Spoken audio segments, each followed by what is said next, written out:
the control theory with practical world.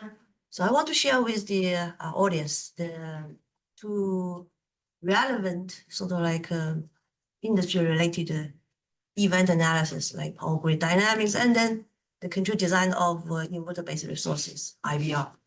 Currently, it's pretty hot, and people are talking a lot on this grid forming design, grid following design. So let me just move forward. I'd like to talk about control theory, because I think a lot of my students are more interested in the control theory. Then we go to how it is connected to the practical world. And with me, my collaborator, Zishi Miao, also from USF, Smart Grid Power System Lab. I'd like to acknowledge a little bit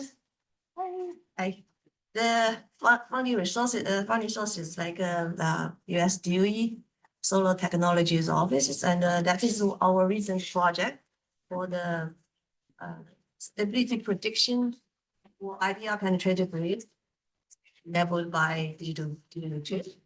And also we have industry collaborators, and these are the two main ones, APRI and NextEra. We also have an NASA project out there ongoing, doing the data from data and find out the model. So that's the current ongoing projects.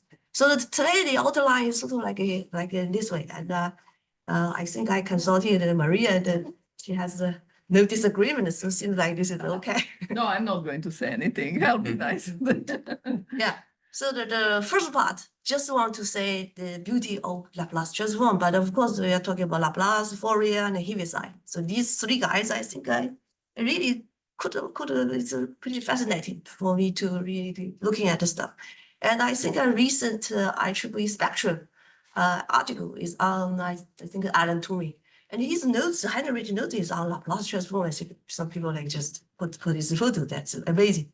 So once we have an understanding of the Laplace transform, we then move forward to this Charles Steinmetz, the GE guy, the genius guy who was the first IEEE president, or AIE, American Institute of Electrical Engineering.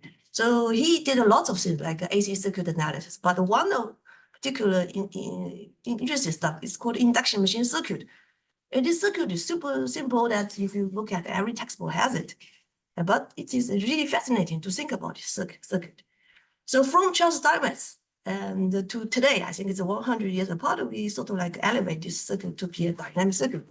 I found that you can directly apply the control theory using this Laplace transform or this kind of stability Bode diagram stuff. Well, that's fascinating. And of course, there are a lot of other, like you can keep going up, but I will just talk about this generalized dynamic circuit.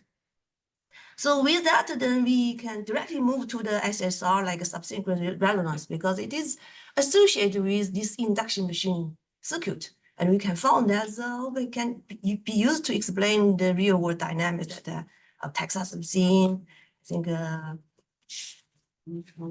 mainly like Texas had a lot of series capacity. They see a lot of this kind of issue. Then second application is the inverter control, because it's also related to this kind of Laplace transform and rotating space vector, this kind of thing. So that's the outline. So I will keep moving now to the first part to show that it's from Laplace transform to Heaviside, right? Because I think the theory was developed in 1814, but when you put it into use, Heaviside, people criticize him a lot. Like it's like a couple of like at least I think 80 years apart, right? From this Laplace and Fourier to Heaviside. Heaviside put into use. So people criticize a lot. Later they realize, oh man, these two things are same, operational calculus versus this Laplace transform. So if we look at Laplace, the guy at Napoleon's era, he is doing this, I think when he was doing that, he's using it for probability analysis. So he put this integrator, put it there. So we keep looking at it, and then also the Fourier. So basically, if you go back and looking at all this integrator, it looks like too much. So therefore, my integrator is that you just think about it like these Laplace transform basically can help you to extract a coefficient for this E2ST. Similarly, Fourier is help you to extract this coefficient for the sinusoidal waveform. Suppose your signal is just a single sinusoidal wave. So very simple. So with that, we go to this next part is this called Heaviside. Because Heaviside, if you look at that, the main purpose is any kind of differential equations. He just make d over dt as p, and that is s. Later on, people found out. So they called operator. So instead of solving a differential equation, he's using these operators in this philosophy to come up with this. So in fact, I think this is, they made a connection at, this is already 80 years apart. And today, we actually use this called signals and system. If you look at all these power systems, or not power system, EE, they put transfer function, a system. Then they have signals coming in, coming out. It's the MATLAB thing. If you look at MATLAB things they define it, it's like a time domain, but inside it's a frequency domain stuff, right? So really, really fascinating. So now let's look at this RL circuit. It's just a low pass filter if we plot Boolean diagram. This is our frequency domain that you plug S as j omega, they grab this low pass filter like a Boolean diagram. So every Boolean diagram, if we looking at the Boolean diagram carefully, it just says this. If you inject input signal at any frequency, like the 1000 hertz, right? What it says, it just tells you at the 1000 hertz, the output signal will behave like reduce minus 20 dB. Basically, implies that output signal is 10% of the input signal. And there's a phase shift. It's a steady state response. But when you put them together in time frequency domain, you sort of like basically understand the time domain dynamic response. So that's what I say. It's quite fascinating to think about this one. Okay, then the next one is about frame conversion. So if we look at this signal, then you think about instead of the reference signal, I put it as the static one. You have a different frame, which is rotating at a certain speed. I put it as the omega one. And then you look at the signal itself from a different frame. So you can express your signal as something kind of e to j omega t, right? Then you plug in this GST. What will happen? You change to GS plus j omega t. Sort of like if you view from different form, different reference form, that's what happens. So this is actually just a phasor. If you think about sinusoidal waveform, the phasor expressions like this, the positive sequence. And then you go to the negative sequence, you got the different one. S is minus j omega. So you keep change your transform reference frame. That's another pretty amazing stuff of Laplace transform. So let's do the first application of this AC machine. I think when Steinmetz thought about this, probably he's not thinking about too much of the S, but we can later on put this S into the Laplace transform. So Steinmetz signal is basically circuit is like this. It's the induction machine circuit. And this is specifically a phasor impedance model. So when we look at this, this is a steady state one, right? There's a stator, this is rotor, they put together. And you think it's just trivial, but in fact it's not. Why? It's a couple of things. First of all, this left side, stator, if it's 60 hertz, the right side, rotor, it is actually different. It's 10 hertz, for example, if the rotor is rotating at 50 hertz. So actually you're describing two different frequency circuits together and put the motion together. So there are a lot of things together, like all this time domain, frequency domain conversion, mechanical motion included, and what else, like Faraday's or everything is included. So then I summarize a little bit. In fact, the sorting process of physics is like this. Physics is like first three-phase current. In the stator, you form a magnetic field. And this magnetic field is rotating. The magnetic field, after that, you do induction. Faraday's law, then you have stator side of voltage. Rotor side, EMF, another voltage. And then they lead the torque, right? And then the machine started. But step 3 and 4 is still dynamic. Let's look at step 1 and 2. You can just form a circuit. So for example, let's do the step 1. Three-phase currents. This is a copy-paste from the UMM website called Animation. So then you can see that if you look at the machine and from the cross-cutting point, this phase A, you form a vector, which magnetic field is changing because it's sinusoidal. Phase B, you form another one. Phase C, form a different one. From the different space put together, it is a constant rotating magnetic field. And that is a very nice one is because you can think about a mass to describe that. It's by Alice Clark. If you look at the Alice Clark stuff, it's just like describing this process that three-phase make a rotating magnetic field. All right. So now look at Faraday's law. Let's look at a machine. So you have a stator form a red one. It's rotating in 60 hertz. A rotor is also rotating. And in the rotor circuit, you also have a slip frequency. But slip frequency, you set up a magnetic field, which is like, I put it sort of like a blue one. But the blue one itself, you have to add the motion together. So in fact, you have two fields together and rotating at the same speed. And from the stator side, it's a complete magnetic field is like this, e to j omega t. But from the rotor side, is e to j slip omega t. Right? That's the difference because there's this frame. So now you look at Faraday's law.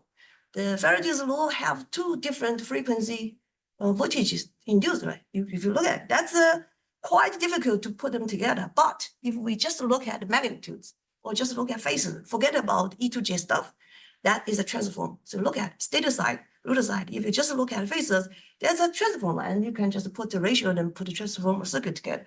And I think that's the philosophy that is coming together as the circuit, stator and rotor put together by use of the phases. So that's a different like frequency and put them together.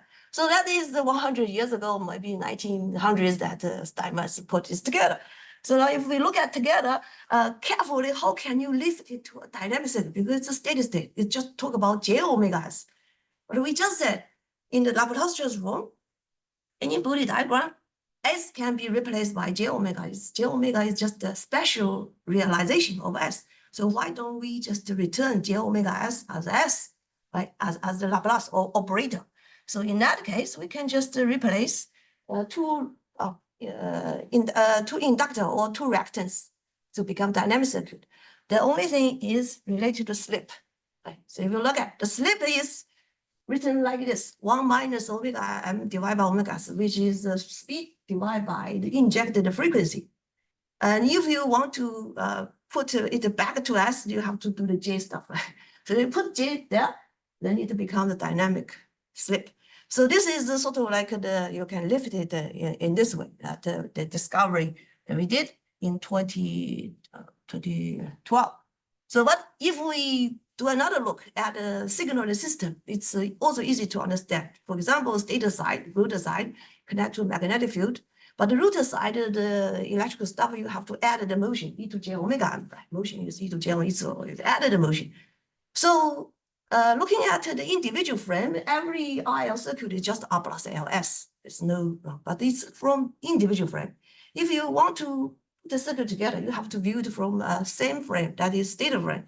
So therefore, stator circuit don't change, but the rotor frame you have to change. And rotor frame, you have to really looking at the rotating vector from the stator side. What happened? You have to put the motion there. Right? So if you put the motion there, that's S become S minus j omega m. So then finally you see that there's a transformer turn ratio, then you do this. That you can see that really it goes to R plus LS. L is same, right? LS, but the R is changed. That is the slip resistance in the rotor circuit.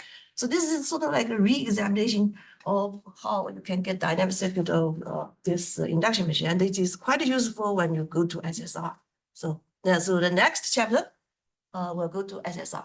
So, okay, that you want to interrupt me? No question? Yeah, cool.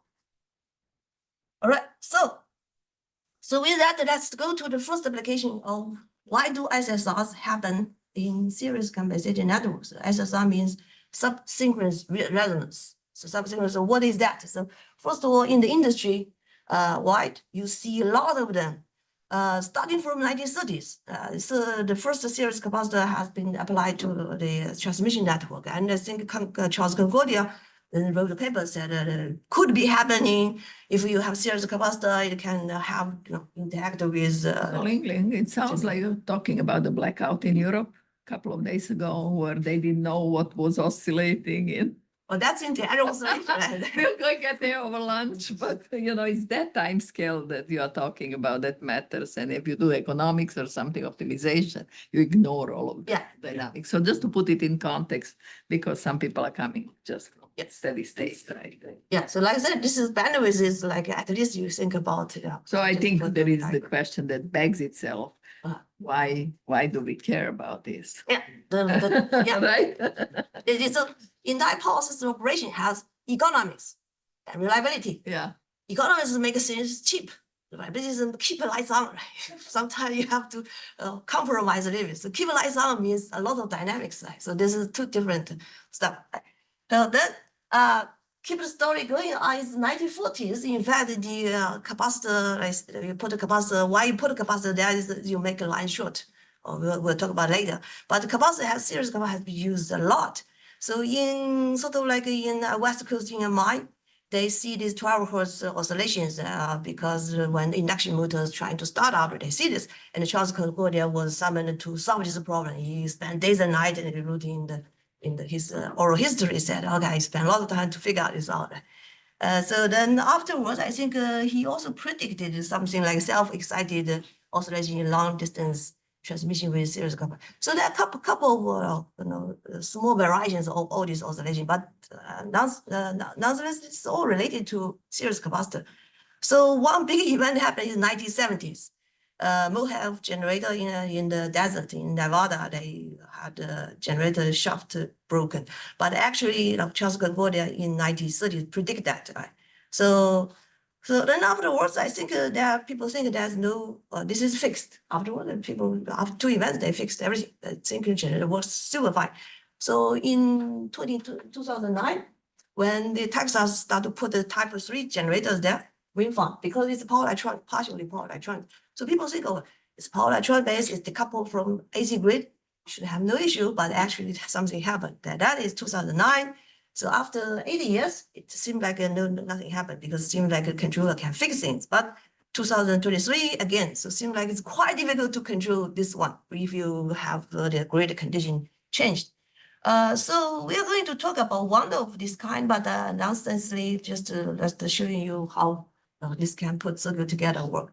So first, Just to clarify Yeah. myself, perhaps. So synchronous resonance is used for frequency control or some other functions? this is beyond those. Beyond those, just you want to put things together, but something abnormal happens. It's not related to frequency control. But so suppose that we talk about capacitor. What is capacitor used for? Capacitor is used for reduced inductance, right? The transmission line does to make the length shorter. So you put inductance in series with capacitor, and inductance is subtracted. My So it's- capacitor, it's just a shorter line. Yeah. That's the So you basic can push idea. more power to the grid. So it is the economical way to do things. However, you have to be aware You of have a lot of something dynamic problems. Yeah. could happen sometimes, but it's not frequent. But still, you have to fix this issue. Otherwise, you got blackout. Not funny. Okay, so this is sort of like if you look at that system in Nevada, they put 70% very aggressive compensation level. That means you reduce the line impedance by 70%, right? It's only 30%, so you can push more power. So why not? Why can't we do that? But you look at 1970s, that is the danger. They had LC circuit has this resonance in the electrical circuit 30.1. Maybe 20, yeah, something like this. Then it in the generator side, they also have a torsional mode. The two modes interact together, then you can see that this is called big damage. So this is a big generator, and this is quite expensive to do that, right? So anyhow, this is fixed. Just to show that lots of engineers work on that, and they have put a filter, and they have put a operation guide to avoid any kind of radio connection. That if you have multiple lines, parallel lines, okay, but if you just have this line, it is worse. Okay, so let's talk about the type 3 wind farm, because it's more wind farm is actually look like an induction machine, partially power electronics. So you can really view it as a mostly induction machine in the AC circuit part. So 2009, that's the event. If you look at it closely, in the operation guide, in the operation side, is that one line tripping, leave the wind farm radially connect to a series capacitor. Then something happened. And the waveforms look like this is very, if you look at it, it's not relevant to the economy, I should say, because it's just so fast. It's relay thing, power system protection. I have to do something like trip that. I think they damaged a little bit of the wind farm's crowbar. Because the high current happens, you can see this is what happens. So in the FFT, fast Fourier analysis, you can see lots of harmonics there. So then 2017, that is fixed, but the 2017, again, it pops up in similar places, like they pop up. So, and I will show the FFT. Just a Yeah. comment. Yeah. I think maybe it helps to differentiate between electromechanical subsynchronous resonance, which is sort of lower frequencies that break these shafts, and real electromagnetic subsynchronous resonance that's happening now in Texas all the time, which is maybe that's your second application, oscillations between power electronically controlled equipment. That's a completely different time scale, completely different phenomena. So which one? I think you are still talking about electromechanical only now. Machine and the electric circuit, yeah. But the more recent ones, and I think ERCOT worries big way about this is if the controller, power electronic controller of the wind power plant is not tuned right, and you put this capacitor and control it fast, power electronically, so that you Actually, this is Texas ones. I think if they talk about this, then it's type 3 wind farm, similar. there is much more. So what is the frequency of oscillations here? So that you can see in the phase current. Yeah. That is 26. What? 26. So Hertz? 26 hertz? yeah, 26 hertz. Now we have electromagnetic resonance in the ERCOT. So we can talk over lunch. Yeah, there are lots of phenomena related. But to you're limiting to electromechanical. That's my question. this one is not. Well, it's between the mechanics of the wind turbine and the series capacitor. No, it's not related to the mechanical side. It's the electrical side. So that I'll go through the more. Why is it so slow then? The mechanical part is like they don't have the simple generator, the thermal part that have this very high frequency resonance. The wind farm is the mechanical part is sort of like safe. 36 is still very low frequency of oscillations compared to the ones that are happening with power electronic, which is Power has a wide range of dynamics, starting from 0.1 hertz to a low frequency, like 8 hertz, 10 hertz, so on. So this is a very unique one. And let's talk about it's associated with series capacitor. You can see. So let me just keep a look to see 2023 you have it. So I want to just show the particular one that we are talking about here, called induction machine generator, but why it is associated with a Texas one, just show what happens. So if I put an induction motor, although I'm not put type 3 wind farm there, but type 3 wind farm is sort of like induction motor, and there's another part is the power electronics, but actually the induction motor part is very similar. So if I put it into EMT simulation, electromagnetic transient simulation, you can see what happens.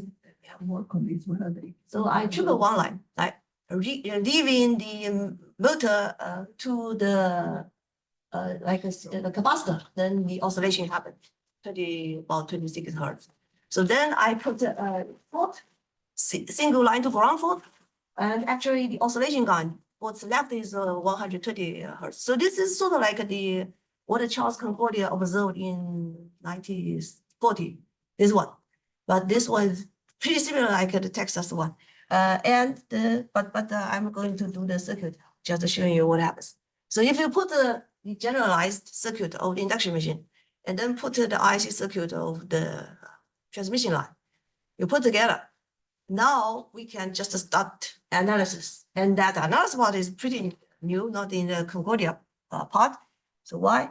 It's two impedances together. So anytime we see two impedances, we can convert a circuit analysis problem to a feedback system. From the left to the right, but it's a feedback system. If you have a feedback system, you can just feel free to do Boolean diagram, to do whatever Nyquist, plot that. So in that case, we can plot the system. 42 hertz, 52 hertz, you can increase the capacitor, you can see two dips. But if it's 50%, you see a dip. Impedance has dip like 42 hertz. If it's more than 55. So then the DFIG, I think the one that we see is actually I'm using DFIG like type 3. You see These two put together, in fact, you can just judge one is stable, one is unstable. Let's put historical notes. This is basically frequent domain stability analysis. Like stability, you can have the entire this kind of domain. But what's new is that you convert a circuit analysis problem into a feedback system. And that is done by, in the 1960s and 1970s, the power electronic side, RD Middlebrook, power system side, like John. So this is part of the stability. Can you explain that a little better? How do you go from to feedback? Feedback, yeah, so if you look at that, you have system, like any kind of system, you have a source and load, two impedance put together, right? So this is two impedance, the induction machine and the series capacitor. So suppose I have two impedance, I can convert to whatever, I can feel free to convert to Thevenin or Norton, I put them together. So this is the interactions between Yeah. them. Yeah. Well, it can go feedforward or it can be feedback. So it's not necessarily just feedback. It's just saying that the two components, two groups are interacting. Yeah, agree. Rather than feedback. I mean, it's You can sort of like view it like Okay. equation like that. Because once you have feedback, you can apply the theory, but otherwise, how do you apply theory? well, I think this is a very important point. It's feedback from this side, but it's feed forward from this side. And then you have these inter-area oscillations which are created from both sides, not just by feedback. That's my question. We, in our group, and I don't know where my students are, but in our group, we have these, maybe 5 students are working on the notion of interaction variable. Yeah. Which means when you put these two together, you know, the second one is going to affect the first one. That's feedback. Agree. But the first one, depending on the time constants of what is in those nodes and in these impedances, it goes feed forward. So you have, if you think in terms of traveling waves, these are interacting like that. So this is not feedback necessarily. Yeah, You I can agree. call it feedback, but it's Yeah, not it's feedback. it's a circuit problem. It's like circuit, but you can convert to some format or feed forward feedback. But in the end, you can just convert something like you can have a like juice here. So I don't necessarily call it feedback. I just say you can. It's not necessarily just feedback. That's my point. Okay. Yeah, that exactly. Yeah, but just say you be able to Interact, apply yeah. theory, but in order to apply theory, you have to do some trick. So that's the trick people did. So what is the trick?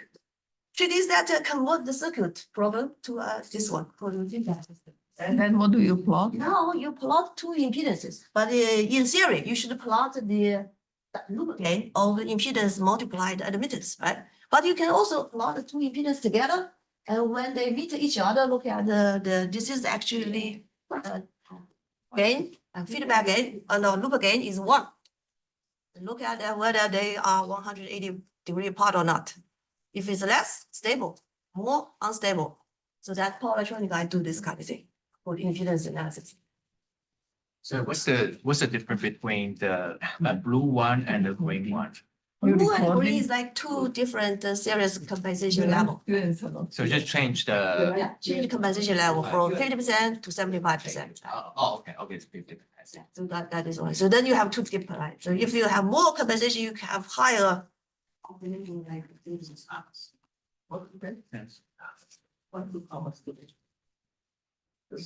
it's first. Yeah, so I think this part is pretty pragmatic, right? This I think people all can see the body diagram.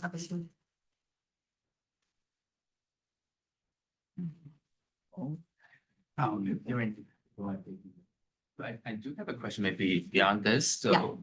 I'm super familiar with this because I also read your Excuse me. paper. You have a review paper. Okay, on all right. this Very as well. informal, yeah. Yeah. Very little paper. I just want to know, how do you, so, for example, if you know that, a wind turbine and a series of feedback oscillation. Yeah. And what's the action you can take to make sure there's no oscillation? So just change the control system, right? Yeah. Two times impedance shaping. Yeah. And then I think this is one by one, right? So I just put this wind farm inside and it's not going well, and I ask the vendor to print the control system there. Is it a kind of a systematical approach that maybe it's not because of the wind farm that's the problem? Maybe there's something inside the system that already not tuned pretty well. Is it kind of like this? I mean, this kind of like a first come, first go things like. Yeah, people really tricky because Like I said, I think in Texas, they fix it for 80 years. But when the penetration goes high, something can happen. Because you don't only have type 3, they have type 4, they put more being found together. Something else will happen. That's all this grid following inverter. So this system is quite challenging. If you think about some systematical, the one voltage to solve everything, I think the one that you have generator is the one, because that one clearly the generator itself has a mode and the system has a mode. If you avoid the two modes with each other, you can avoid this any kind of this kind. So that you can just solve it by putting a Yeah, I filter understand in that's the- impedance scaling, right? So when you Yeah. put a new generator inside, you do the scaling, a kind of impedance scaling. And I also know in Texas, they do n-1, and then do the scaling for Yeah. all this situation. But you know, in system, there's so many possible outages, and it can change. So Yeah. I mean, that's not the guarantee. I mean, somehow there's some way to avoid some problems, but it's not a guarantee, my understanding, right? Well, it's very complicated. You cannot even. That's why they have put lots of reliability as the keep ISI is quite important. Useful. Thank you, thank you. Yeah. So, anyhow, that it's sort of like we are particularly looking at this problem that I just want to point out. Frequent domain stability analysis, you have the all these E guys, Nyquist, Bodie, and see the Nyquist set up the theory. Bodie make it very practical using Bodie diagram. They develop sort of like a rule of thumb how you judge this. So both of them are quite good. But in the power system side or the power electronics side, you see that two guys at the same area, like in 1970s. So they push this kind of frequent domain into analysis. Now, in the power electronics, this method flourished. In the power system, this method is not. Why? Because power electronics is a very small system, like device, a little bit, or a little bit of circuit. But power system, like Maria said, it's super huge and this and that. If you cannot even separate system like this because you don't know which one is important. You have so many of them together, so they prefer something called state space method, like put big matrix, eigenvalue, or this big stuff, like larger scale stuff. That's the difference. Yeah. Okay. So I think now we have done the first one. Oh, a couple of two things. Maybe there are more questions, but I will just showing you what happens. Why the oscillation become better when the unbalance happen, because it's unthinkable. You put this fault, you triple one line, another triple one line, you put a single line fault. One fault is connected to ground. Seem like 26 hertz oscillation is damped. Only left, thing left is the some unbalanced harmonic 120 hertz. So this actually has been said or some studied, mentioned in 1990s by APRI. APRI people have said, okay, perhaps low unbalance helps, right? Because they see that, so they wrote some papers and like this, but there's no concrete theory to come about. So we came up with this theory to put the circuits together, positive sequence, negative sequence, single line diagram. And once you have this circuit, again, push to the Boolean diagram, you're done. So you see that is one stable, one unstable. And this circuit itself, the trick again is to lift steady state circuit or unbalanced analysis into dynamics. And that is done in 1940s by Alice Cross. I think it's, she applied this Charles Fortescue theory in 1918. In 1931, she wrote a paper and really put this together. But this is steady state. If you want to lift it to dynamics, this is what we have done. Right? Just lift it to dynamics. Same theory, you got it. But of course, you have to go through entire clock transformation, ensure this is work for time domain, any kind of signal. Are you suggesting that we should operate in unbalanced mode? No, I'm not saying that. Try to explain anything that we think is Okay, curious. okay. That's our job. And, some people That's they, the real question from the real operating. The Yeah, people yeah, just yeah. found that Yeah. unbalanced situation causes the SSR worse or better. yeah, So something like that. They try to. You can address this question, but you. I don't think you want to do that. right? Yeah, nobody like the unbalanced. So yeah, so sometimes researchers go and versus the operators go is really contradiction. Operator wants Yeah. system to safe, but you guys keep telling me the system have lots of issues. But which one is important? They want to know which one is important. I think that's the priority. But once we have this circuit, we again carry out the Boolean diagram, like this part, that part, and I can show the loop again.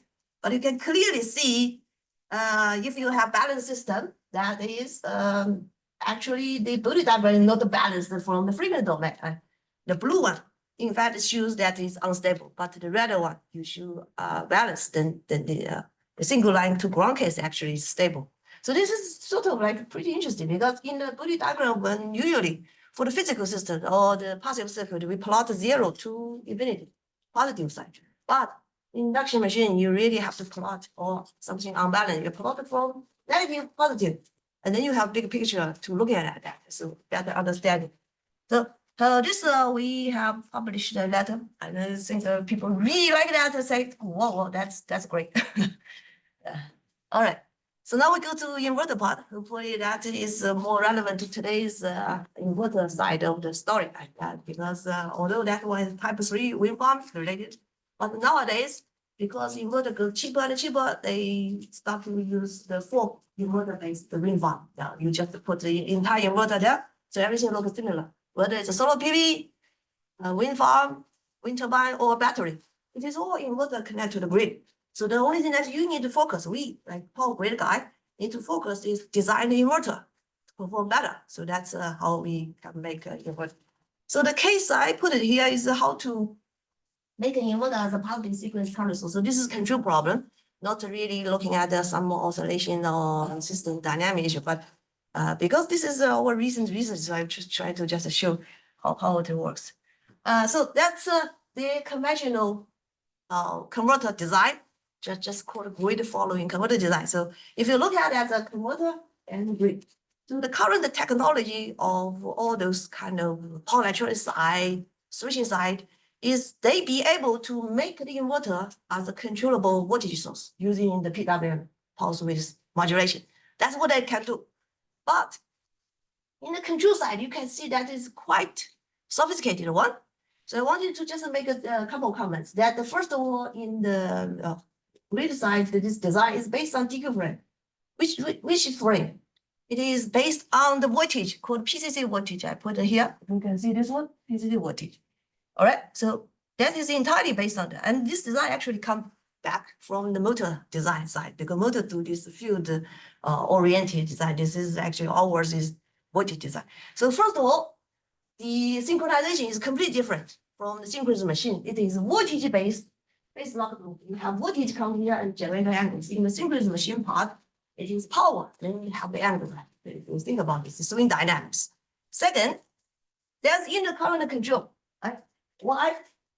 Inverters are super sensitive to currents.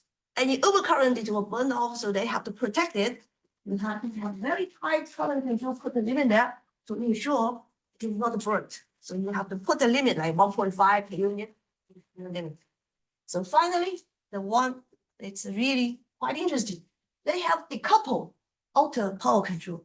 So you control D axis for real power. You control Q axis for negative power or voltage. It's completely decoupled. So this is quite unique for the inverter control. So now we go to a little bit on the outer loop. I will just not talk about the PL too much, but let's talk about the outer loop.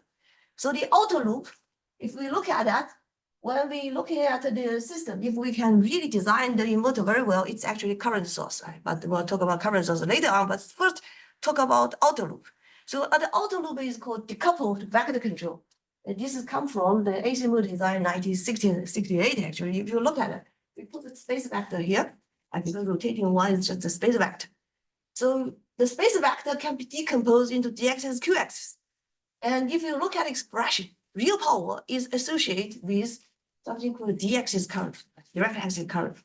Reactive power is associated to the other currents. If you can be able to decompose current by 2 ways, you can control P and Q differently or decoupling. So that's the idea of how they get this. This one is actually pretty nice in the motor side. Sorry, Yeah. what is the assumption that we can decouple P and Q again?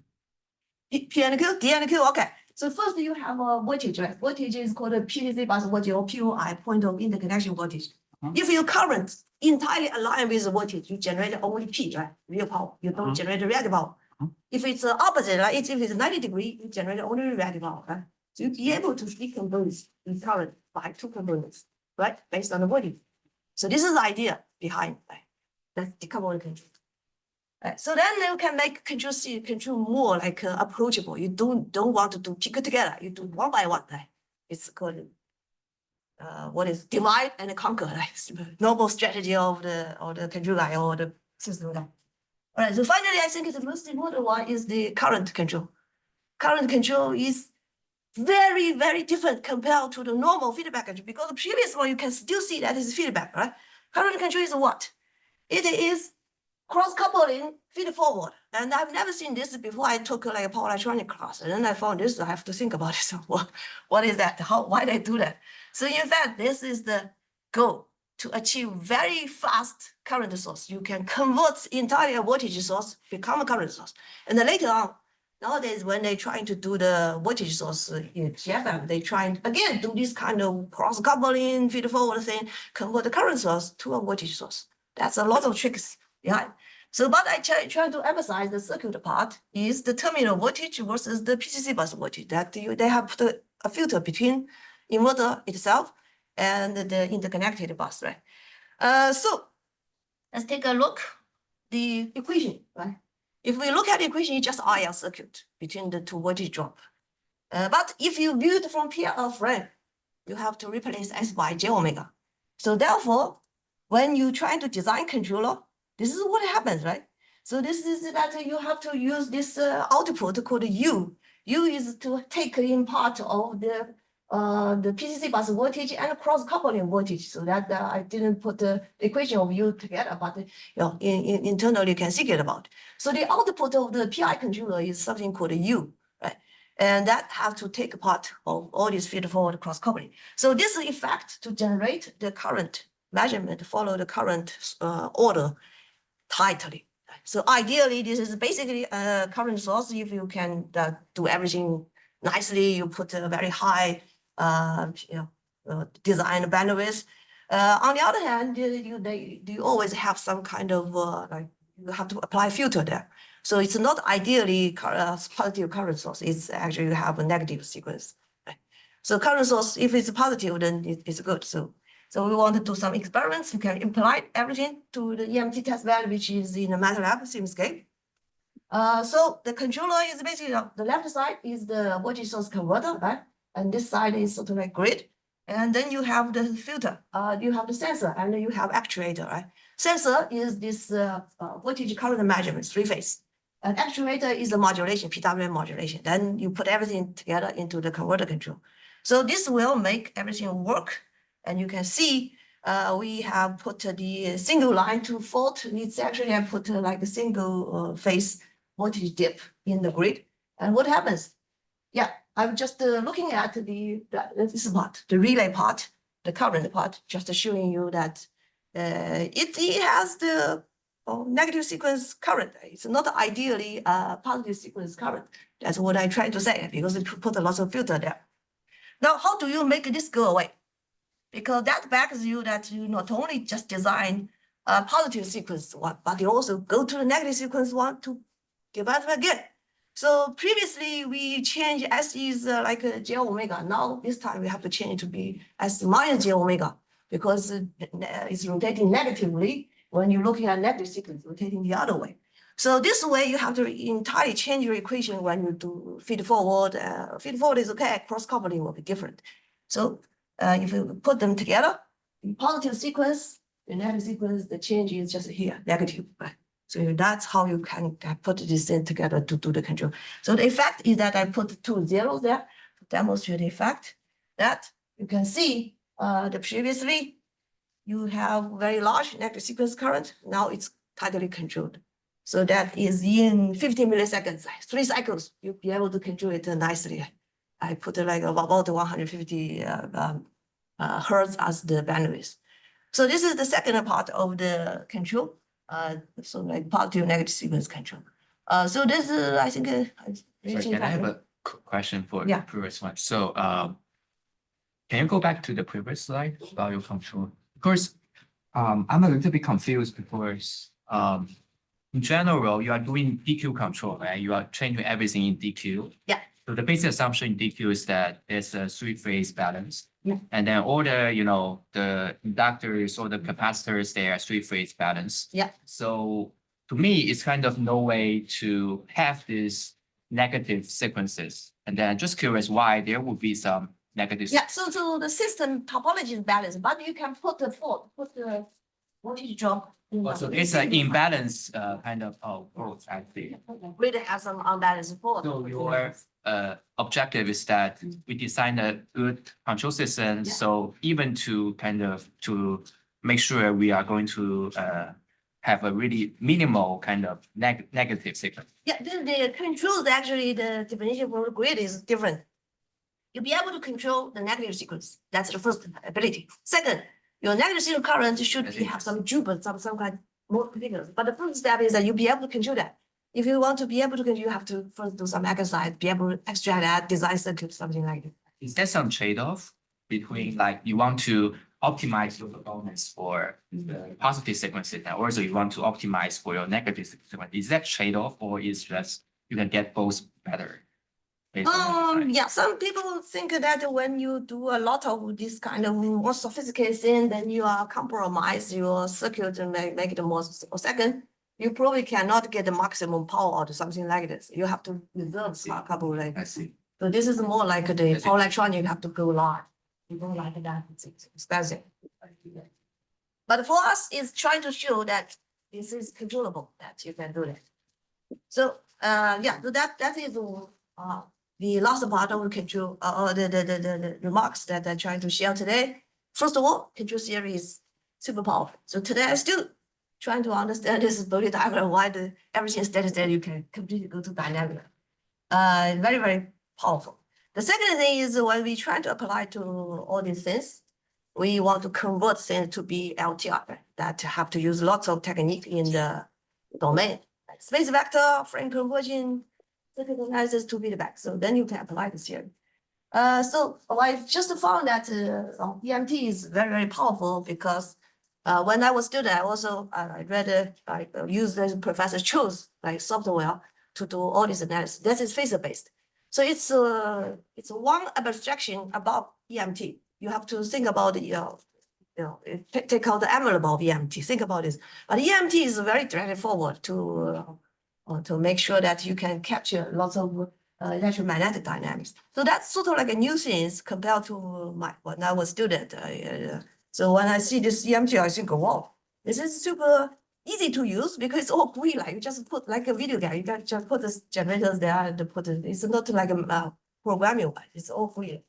So therefore, I found this is particularly easy to use as students.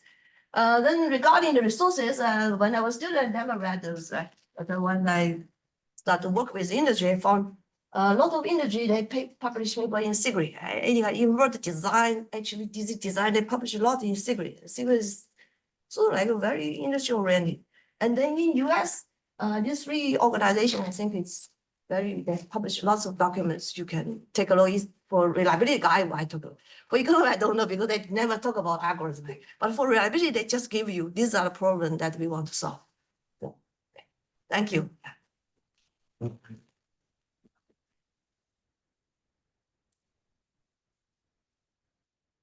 Any more questions? Any question from the online audience?